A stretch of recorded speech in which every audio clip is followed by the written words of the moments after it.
भैया के बोला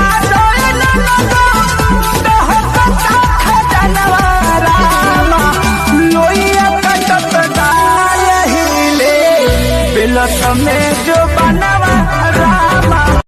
मान जाओ कभी कभी मिलने भी आएंगे, मान जाओ कभी कभी मिलने भी आएंगे। वादा है आपसे। तुम थी हमारी, रहने दो ना।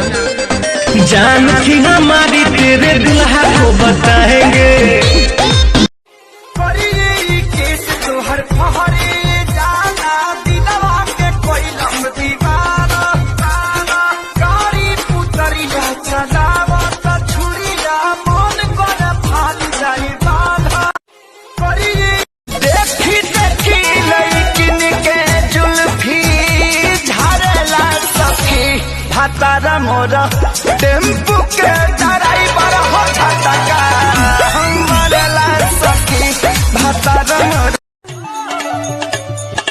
कहा तो दिखाई पूरा लाल पाया लंगवा ए बोलो मुआ अरे मोरल है बड़े बड़ा दो बलवा ए बोलो मुआ। सब चट चल रहा है।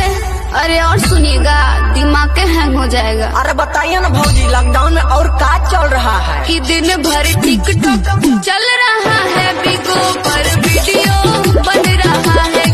तोहरा से कविता दूर न रहता, लिखती मन तड़फड़ाता।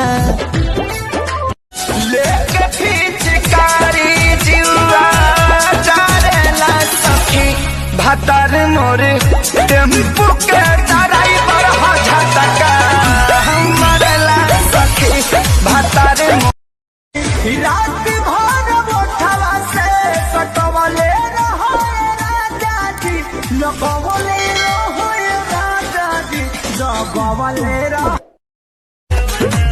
नया नुहर जानी बनी के चोर राजा, तेरा कमर बड़ा तोड़े राजा तानी जाई ना बहरिया, उठता बदन पूरे